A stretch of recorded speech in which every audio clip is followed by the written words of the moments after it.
Petit point de situation en ce début de mois de mai 2025 sur l'état du meilleur des mondes. Alors pourquoi le meilleur des mondes? Parce que finalement, les tendances lourdes étant installées depuis un moment ne semblent pas s'infléchir. D'une part, et d'autre part, on voit bien que malgré des dissensions quand même au sein des groupes qui détiennent le pouvoir au niveau du monde, eh bien ça va quand même dans la même direction. Alors pourquoi je dis ça? Parce que d'une part, on n'a pas vu finalement passer la liste des clients d'Epstein. Alors c'est important, pourquoi, hormis la dimension morale? Tout simplement parce qu'avec le nombre de personnes qui ont défilé sur cette île, et puis on sait bien comment ça se passe, l'idée c'est de récupérer des dossiers sur les personnes qui transitent par cette île, ce qui fait qu'après on peut les faire chanter. Alors comme on a affaire à du beau monde, ça pose problème, bien évidemment, ça pose problème pour l'indépendance, de ces gens-là. Voilà, donc on n'a rien vu passer, c'est-à-dire qu'il y a quand même des groupes de pression au pouvoir encore qui sont importants. On voit bien également que certains se renient plus ou moins, on voit que Trump par rapport à sa dimension d'homme de paix, alors, il ne fait pas la paix partout. Voilà. On voit qu'au Proche-Orient, il y en a beaucoup qui ont les mains libres pour faire ce qu'ils veulent. Voilà. On voit qu'en Ukraine, l'affaire est loin d'être réglée. Et puis qu'en zone européenne, bien évidemment, écoutez, la Pravda se met en place. Le système plus ou moins totalitaire à base de, répression sur la liberté d'expression et voire même au niveau de la politique, puisqu'on a vu ce qui s'était passé en Roumanie. On voit en Allemagne aujourd'hui que le parti qui finalement a le plus de sympathie auprès des Allemands, qui est l'AfD, vient d'être classifié par les autorités comme un parti d'extrême droite hyper dangereux, qu'il faudrait peut-être finalement dissoudre. Voilà. Donc on voit bien que la démocratie va bien, tout va bien. Avant, on était bananés, maintenant, tout est fait, on va dire, on est à la barbe de tout le monde, c'est comme ça, allez, circulez, il n'y a rien à voir, vous n'avez plus rien à dire, parce que, vous comprenez, ma bonne dame, c'est comme pour l'injection, c'est pour votre bien. Donc, si vous n'êtes pas à même, vous, de pouvoir réfléchir et de donner votre avis, qui doit aller forcément dans le sens du narratif officiel, c'est que vous n'êtes pas, on va dire, équipé pour pouvoir avoir un avis valable. Donc on laisse faire les technocrates, on laisse faire les gens qui sont payés grassement pour ça, pour décider à votre place. Voilà. Donc il n'y a pas de raison que, si vous voulez, la démocratie, oui, mais quand ça va dans l'autre sens. Dixit, on va dire, les gens qui détiennent le pouvoir actuellement et qui ont une vision quand même un petit peu assez sectaire du bidule. Donc, écoutez, il n'y a pas d'inflexion à ce niveau-là. Voilà, donc ça va toujours dans le même sens, ça se durcit. Voilà, et moi ce que je remarque, c'est quand même que quand on dézoome un maximum, on voit bien les tenants, les aboutissants de tout ça. On se dit que l'injection plus ou moins forcée, ce que l'on peut observer aujourd'hui avec le recul, c'est qu'on a un déficit au niveau de la natalité. Voilà, on a vu que les personnes les plus fragiles, elles dégagent. On se pose des questions sur des turbocancers, des maladies diverses et variées qui, effectivement, ont tendance à enfler depuis quelques années. On ne sait pas pourquoi. Ça pose question. Mais quand on regarde et qu'on dézoome un peu plus, comme je l'avais déjà expliqué dans une vidéo, et je ne suis pas le seul à l'avoir dit, on a quand même à horizon quelques années un gros bouleversement, on va dire, économique et sociétal en prévision qui fait que tout ça prendrait sens. Si on était moins nombreux sur cette planète, ça faciliterait quand même un petit peu cette transition. Alors pourquoi? C'est une news que j'ai vue circuler dernièrement qui nous vient de Nvidia, qui ne fait que confirmer cet état de fait. Voilà, qui ne fait que confirmer cette tendance, ce switch, parce qu'on a des révolutions industrielles, économiques qui ont eu lieu au cours de l'histoire, et qui ont bouleversé la donne, qui ont bouleversé le paysage. On a eu la révolution agraire, on a eu la révolution industrielle, on a eu le pétrole, et puis aujourd'hui, on a l'intelligence artificielle et la robotique. Voilà. Alors, on regarde ça de loin, on utilise tous plus ou moins ChatGPT, c'est rigolo, on fait des petites images avec le style de RG ou du japonais, là, Ghibli, voilà, tout le monde s'éclate avec ça. Mais il y a quand même bien plus grave, parce que pour moi, eh bien, voilà, Terminator n'est pas si loin, et puis Skynet non plus. Alors pourquoi? Eh bien, imaginez un robot humanoïde programmé de telle sorte que, eh bien, il puisse remplacer l'homme dans beaucoup de tâches, hein, y compris manuelles ou intellectuelles. Ça, intellectuel, on a compris avec l'IA, hein, mais d'un point de vue manuel. Voilà, d'un point de vue manuel. Alors ça, c'est intéressant parce que on a effectivement une force de travail qui ne va pas s'associer, hein, en groupe pour des syndicats qui pourraient un peu faire chier. On n'a pas on va dire une force de travail qui est malade, on a une force de travail qui est disponible H24, c'est-à-dire 7 jours sur 7, qui réfléchit, qui ne fait pas trop de conneries, et qui coûte moins cher au final. Alors ça, c'est super intéressant. Eh bien, figurez-vous que là, on est dedans. Voilà, on est dedans, parce qu'au mois de mars, il y a Nvidia qui a fait une annonce. Donc, ils ont pondu un humanoïde, voilà, un robot humanoïde qui fonctionne quand même d'une façon inquiétante, on va dire. Pourquoi? Parce que ce robot a une intelligence interne, donc un cerveau finalement qui, à l'image du cerveau humain, a deux circuits de fonctionnement. Il a un circuit qui est rapide, qui fonctionne un peu comme les réflexes. Voilà, il est un peu sur pilotage automatique, qui fait des tâches, on va dire, robotisées, entre guillemets, mais comme l'humain finalement, hein. La plupart de nos actions dans une journée, il y a beaucoup d'actions qui sont automatisées. Vous y réfléchissez même pas. Vous faites le truc machinalement. Vous êtes quelque part un petit peu programmé. Vous êtes sur pilotage automatique. Et puis, en parallèle, dans ce robot, eh bien, il y a une fonction beaucoup plus lente qui, elle aussi, mime le cerveau humain, qui est liée à l'apprentissage. Voilà. Alors, ce cerveau, il est capable, donc c'est un cerveau qui est programmé, bien évidemment, mais il est capable d'apprendre. Il est capable de faire des tâches très fines. Il est capable de s'adapter et de s'auto-ajuster. Voilà.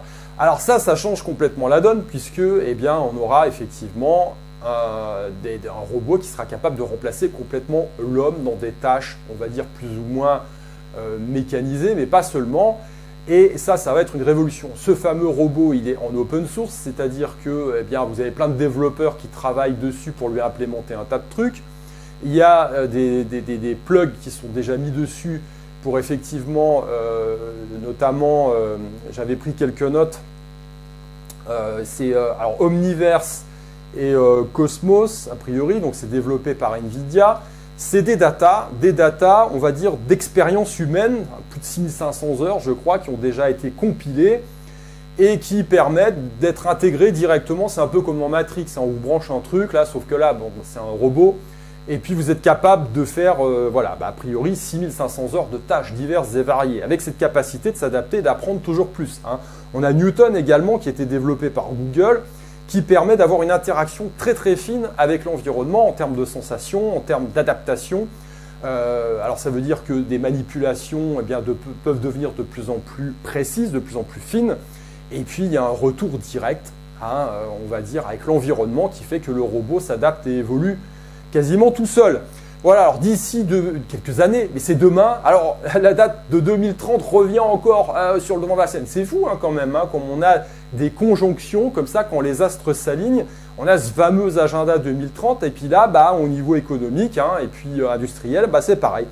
D'ici 2030, ça serait plus de 50 millions de, on va dire, de gens, de travailleurs dans divers domaines, eh bien, qui ne servirait plus à rien de par le monde. Bon, je pense qu'on peut effectivement même encore gonfler ce chiffre, hein, puisque ça va toucher tous les corps de métier. Alors, vous allez me dire, dans d'autres révolutions industrielles, les gens, une fois qu'ils bignaient plus la terre avec les mains, ils sont allés dans les industries pour fabriquer les tracteurs et les charrues. Ouais, mais là non, parce qu'en fait, on n'en aura plus besoin.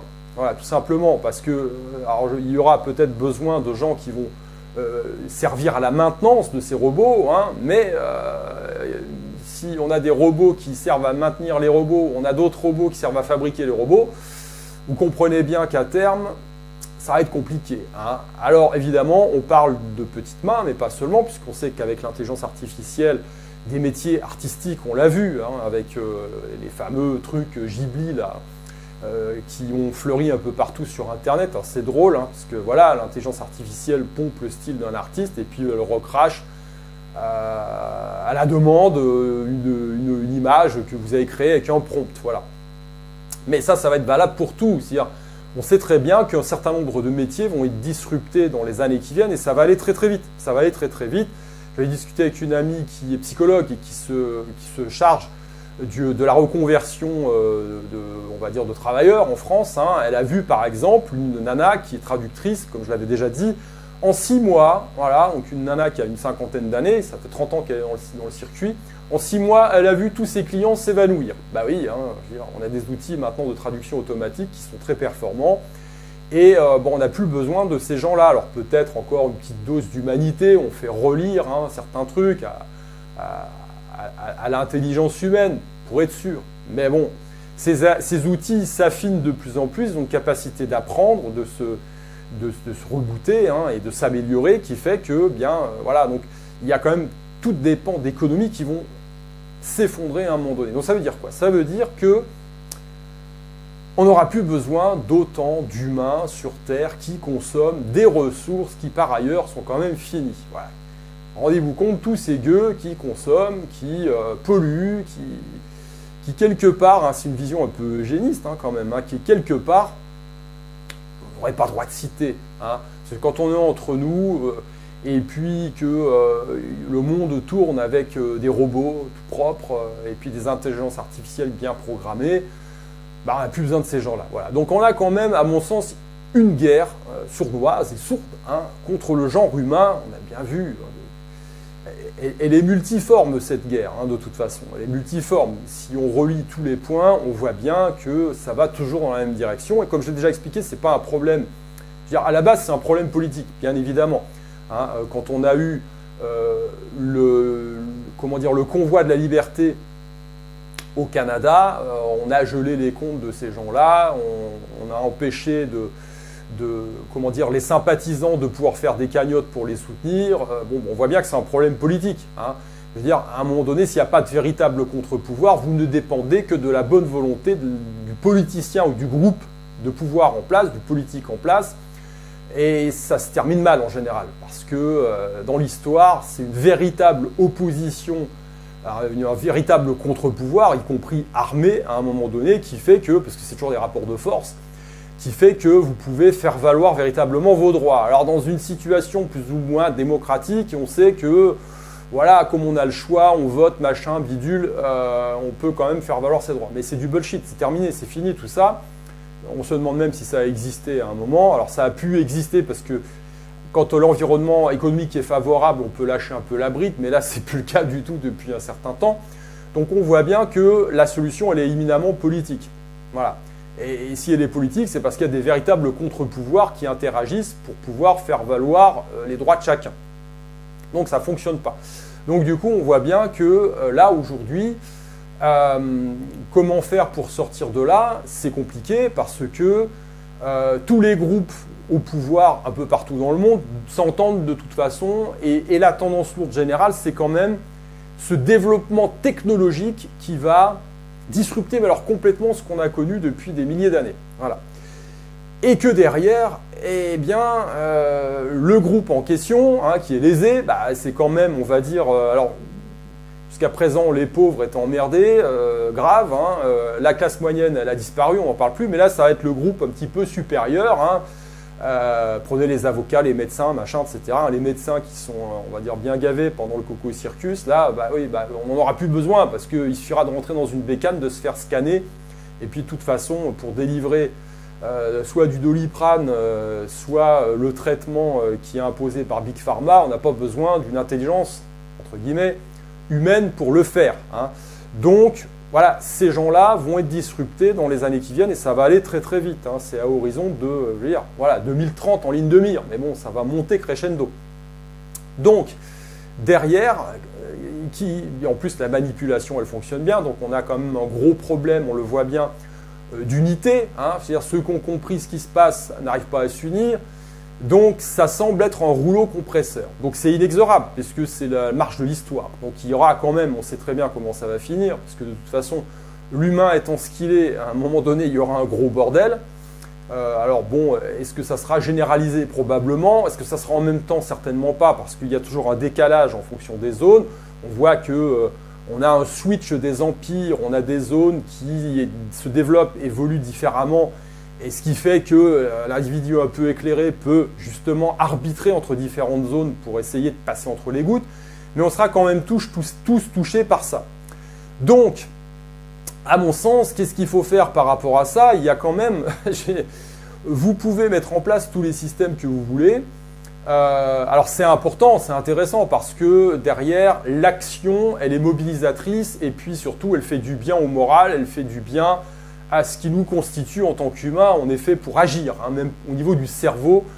Lorsque vous êtes en pleine action, eh bien vous allez mieux. Donc c'est quand même beaucoup plus intéressant que de regarder le train arriver à grande vitesse que vous allez vous prendre dans le nez sans réagir, sans rien faire et sans essayer de mettre en place des choses, sans être dans le combat vous-même. Ça, c'est super important puisque il y a quand même, le moral joue à plein là-dedans. Mais on en revient toujours à ce que je dis, puisque en fonction des moyens de chacun, tout le monde est limité, hein, que ce soit financièrement, on va dire, même en termes de liens familiaux, certains ne peuvent pas aller se planquer en Nouvelle-Zélande, hein, ou que sais-je encore, si tant est qu'on soit à l'abri là-bas. Ce dont je doute. Non, on assiste quand même, on est à l'aube d'un grand changement, un changement de cycle global, et encore une fois, comme je le ressens personnellement, personne ne pourra faire l'économie d'être confronté à lui-même, d'être confronté à l'événement, et d'être confronté à ce changement de cycle. Donc, eh bien, la solution, pour moi, elle reste toujours la même, c'est de travailler sur la base. Et encore une fois, on peut travailler physiquement, se sentir bien évidemment, c'est toujours important. Quand vous travaillez physiquement, vous nourrissez votre mental, votre assise, mais il y a cette dimension spirituelle qui me paraît fondamentale, sur laquelle j'ai insisté dans mon ouvrage sur le guerrier éternel. Oui, parce qu'on pense aux guerriers, on imagine toujours les mecs qui se foutent sur le coin du nez, etc. Oui, mais non, il n'y a pas que ça, il y a toujours une dimension spirituelle. N'oubliez pas que l'homme vivait et a vécu depuis toujours dans un environnement sacralisé, parce que c'est une réalité, et qu'on a une disruption aussi à ce niveau-là depuis quelques dizaines d'années. On vit dans un monde complètement matérialiste. Les textes anciens nous ont alertés sur ce phénomène en nous disant que de toute façon c'est une impasse et qu'à un moment donné ça allait sauter.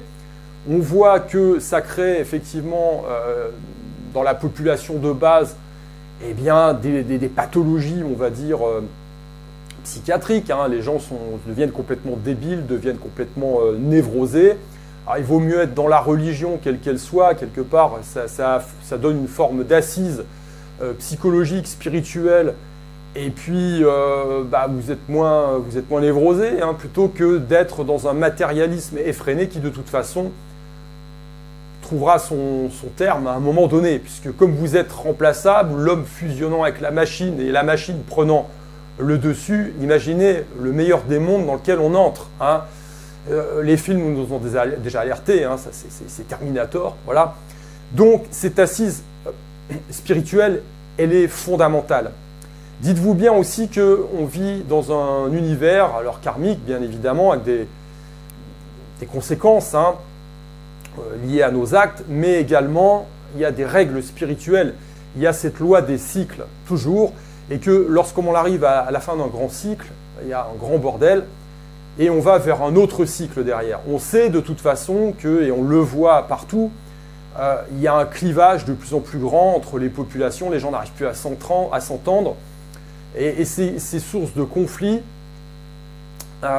forcément, d'un point de vue spirituel, ça va à l'encontre de tout, puisque la spiritualité tend vers l'unité, hein. Et ça, ça va toucher tout le monde, ça va toucher toutes les classes de la société, ça va toucher toutes les zones économiques, et il faut s'y préparer aussi d'un point de vue spirituel. Voilà. Donc le guerrier, lui, a cette dimension spirituelle. Pourquoi? Parce qu'en fonction des cycles, on le voit au niveau des individus, et justement pour moi, un individu, quel qu'il soit, ça reste un guerrier, c'est quelqu'un qui doit se battre sur cette terre. Eh bien, on voit cette différence qui s'opère dans les changements de cycle entre la civilisation d'une part, la période de chaos et la reconstruction derrière. Si on prend la fin de l'Empire romain, toutes les civilisations favorisent le soldat. Pourquoi? Parce que le soldat obéit. Le soldat obéit à une autorité qui va limiter au maximum l'action individuelle et qui va utiliser la force de frappe du soldat à son profit. Voilà. Quand on sort de la civilisation, chute de l'Empire romain, début de la féodalité, on revient au guerrier, donc à l'unité.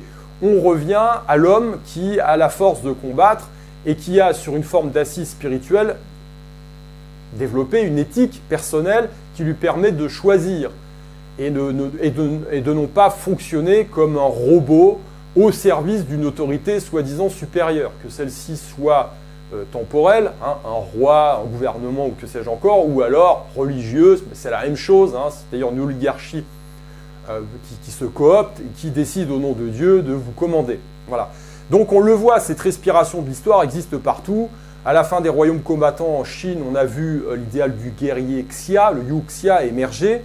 Donc c'est pareil, c'est la même chose, c'est un guerrier combattant qui se repose sur une éthique et qui contrebalance finalement, de par ses capacités, la violence ambiante. Donc on a eu effectivement le développement d'une civilisation, c'est ça le cycle en général, le développement d'une civilisation. On a de grandes choses qui sont faites et puis à un moment donné on a une dégénérescence. Aujourd'hui on est en plein dedans. On va arriver vers un grand bordel avec une zone de chaos, avec une disruption totale, et derrière, on a l'émergence, parce que le chaos peut durer longtemps, on a l'émergence effectivement d'un gros bordel dans lequel il faut survivre, et c'est là où le guerrier éternel, le guerrier entre guillemets saint, c'est-à-dire le guerrier qui est différent, c'est-à-dire guerrier au sens traditionnel, qui est différent du soldat, qui va reposer son action sur une éthique. Alors attention, comme je l'ai expliqué dans mon bouquin, on a deux formes de guerriers, hein. On a la brute d'un côté, on a le guerrier chevaleresque. Voilà, tout n'est jamais ni tout blanc ni tout noir, hein, qui émerge et qui contrebalance tout ça. Voilà.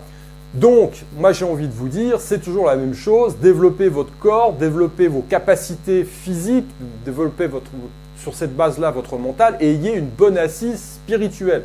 Pour ce faire, eh bien, vous pouvez vous reposer sur les textes anciens, sur la psyché, sur les mythes, sur ce qui nous constitue. Pourquoi? Parce que, eh bien, écoutez, les lois de l'univers étant ce qu'elles sont, quand on aura ce switch, déjà on en a besoin aujourd'hui, hein, pour avoir une certaine assise, mais quand on aura ce switch au niveau des cycles, eh bien, il vaudra mieux faire partie de cette catégorie-là, hein, de gens un peu d'équerre, plutôt que ceux qui sont partis dans des trucs un peu complètement barrés ou qui ont fait confiance ou qui ont cru que la civilisation et les mirages de la science allaient leur apporter un nouvel âge d'or, on va dire, où le miel coulerait dans les rivières et on vivrait tous heureux, béatement.